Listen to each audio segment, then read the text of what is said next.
The Majority Report thought it would be fun to put out a more than 18-minute long video chastising and mocking me for my willingness to admit that I was wrong, in part for downplaying the possibility of Donald Trump implementing Project 2025 upon winning the election. All right, so yesterday I put out this video as this current, not current, like what you're watching here, as this footage was happening at that time.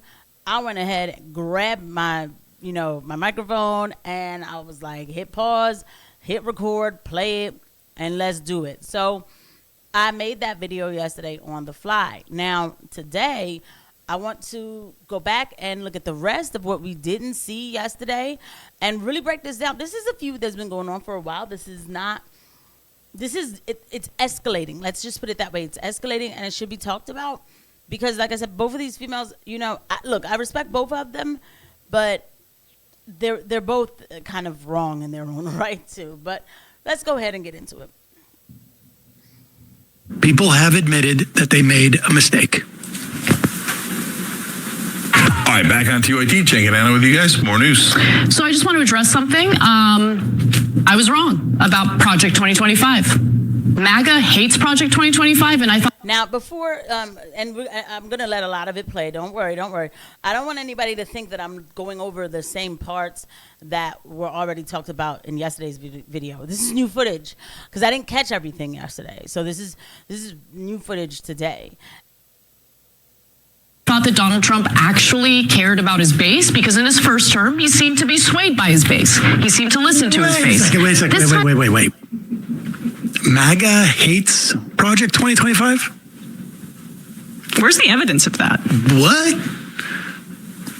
What is this MAGA that they speak of? You know what? Sam is totally right. It is he who understands the MAGA base better than anyone else. I mean, the guy goes out of his way to engage in dialogue with Trump voters. He seeks to understand where their hearts and minds are at. Here he is touting his openness to understanding people who vote differently than he does. We can't take the power back without talking to Trump voters and making them realize their mistake. Well, wait. So let's pander to them first. Pick your battles doesn't have anything to do with talking to Trump voters. Yeah. Or not. Or flattering false You've just decided to make some weird connection there. We can't take the power back without talking to Trump voters and making them realize their mistake. Actually, no, we can't. There's millions and millions of other people who need to be motivated to get into the fight. Is that I am coming from the Poly Market Studios? Insulting them and lumping them all together as the worst among them doesn't help either. I don't know when we have done that with all 78 million people, but I got news for you. The percentage of those who voted for Mitt Romney, they can suck my. I don't care about any of that. I don't care about any of that. Now, shout out to Sam Seder, I will say, for making that comment. Guess what?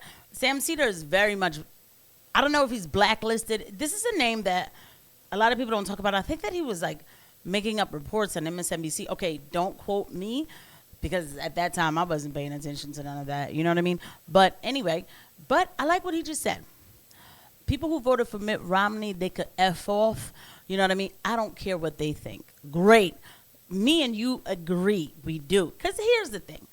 This notion, I think I used to be on that tip of not all MAGA supporters are Nazis. We shouldn't be saying, but that was more 2022, 2023.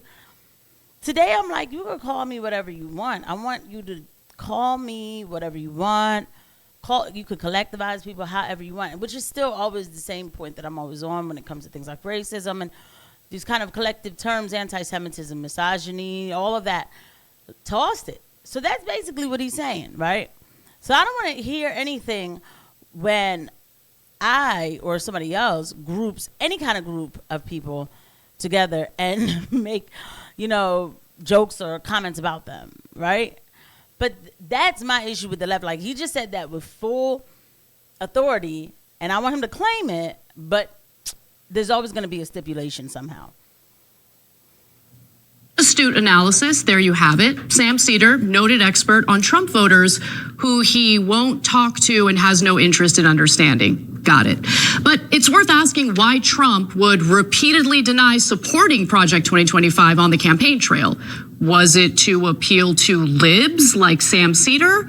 Or maybe it's because he knew his base doesn't support large swaths of the policy agenda laid out in the project's 900-page document. So to say that Trump is implementing Project 2025 isn't even fully accurate because, well, there's a lot that he doesn't agree with that's in that document and said that he won't actually pursue. After getting elected, he said these things. For example, Project 2025 wants to eliminate every single tax bracket and replace it with just two brackets, 15% for anyone making under $168,000 annually and 30% for those earning more than that. If this is the first time you're hearing about it, it's because Trump hasn't mentioned it and isn't likely to pursue it. And are we going to pretend like Trump read a 900-page document? Really? He does, however, plan to extend his 2017 tax cuts for individual filers. Trump also wants to lower the corporate tax rate from 21% to 15%, which I've spoken out against repeatedly. Project 2025 also proposes cuts to Medicaid. What does Trump have to say about that? Social Security won't be touched, other than if there's fraud or something, we're going to find it's going to be strengthened, but won't be touched. Medicare, Medicaid, none of that stuff is going to be touched. Nothing. You don't have to. Now, if there are illegal migrants in the system, we're going to get them out of the system and all of that fraud, but it's not going to be touched. Okay, you know what? Real quick, I just want to see if I can catch the moments that I'm looking for. These computers never work the way you want them to, and I just don't feel like editing stop circling. None of that stuff is going to be touched. Nothing. There we go. What is happening? Like, guys, let's just take a break real quick from the story at hand.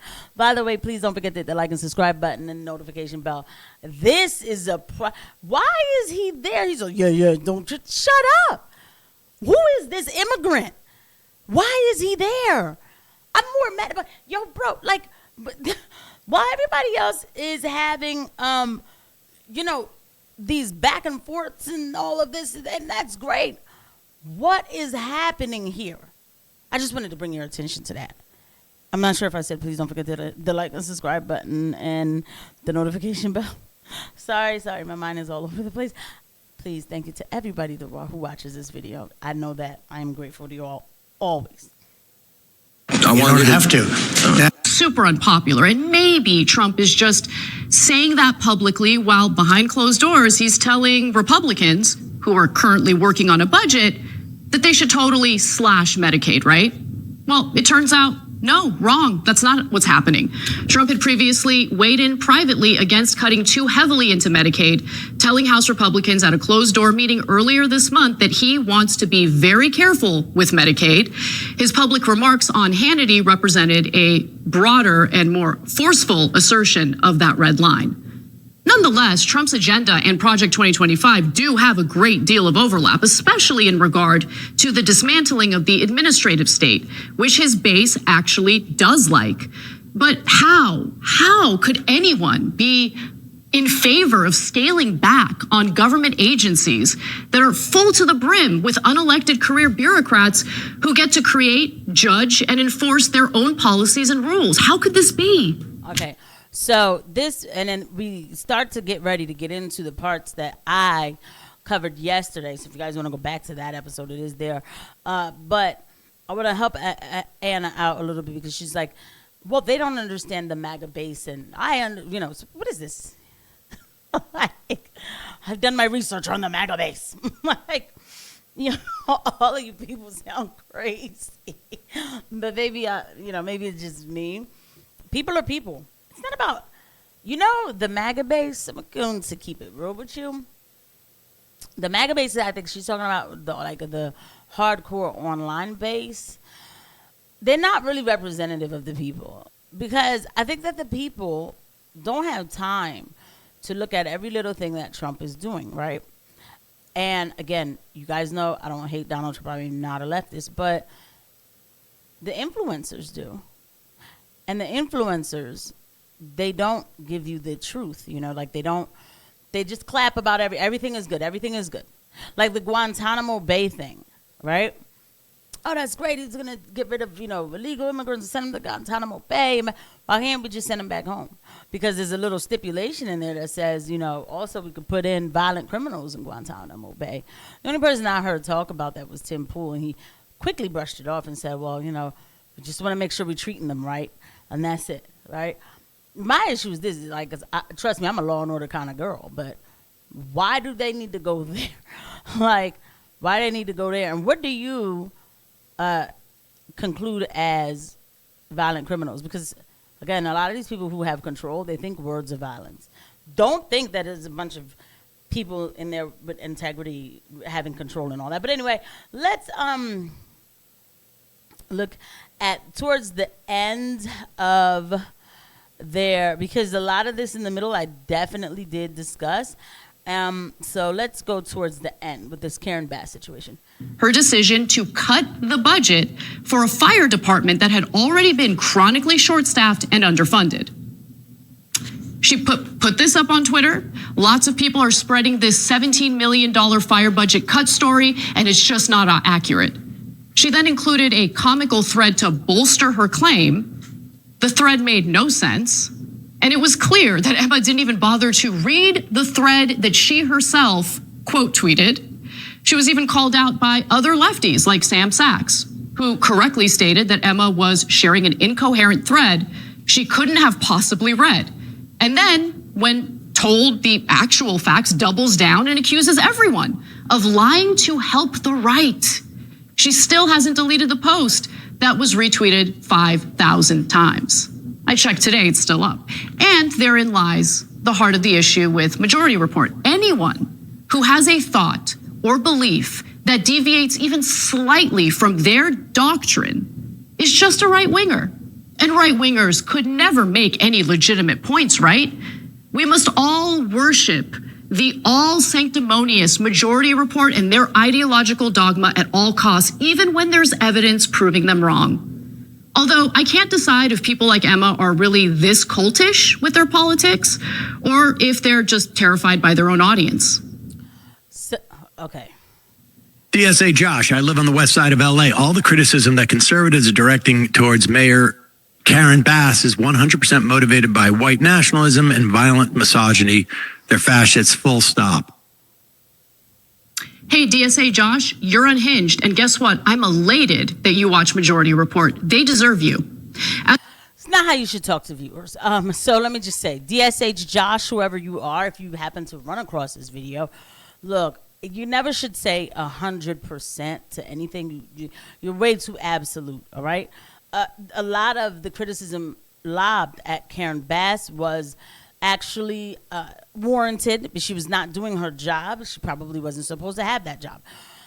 But unfortunately, so what happens is if you're not doing what you're supposed to do, then now people have the ammunition to come for you. And so the discussion about if it's out of racism or misogyny, whatever these things are at this point, it's moot. You know what I mean? There's no point in talking about it. That's what you say to DSH Josh. It's over. I mean, Majority Report spent 18 minutes talking about Anna, and Anna just spent 16 minutes talking about them. And that's just it. You know, what you see, bad for her. And so what you see is what you're getting here is just a lot of back and forth bickering. I understand their concerns with TYT and all that, and I understand the emotional attacks are a bit much for Anna to have to deal with. But anyway, at the end of the day, this is happening, and it is worth talking about because I also think people are so much in a frenzy and they can't control anything else, and then they start to eat each other alive. But that's a whole different story. I'll see you guys at the next one. At the end of the day, let me just say this. It's the viewers who end up suffering, if you will, if that's the word. Because you'll have one side that wants to be right so much that all they're doing is trying to get over on the other side. And then not focusing on talking to their viewers about what's really going on. There is, like, there's an in the middle. Like, that's why I don't think you should call yourself progressive media or right-wing media. But that's where the money's at, to do these kind of things. I will call myself Christian media. All right, I'll see you guys at the next one. Bye.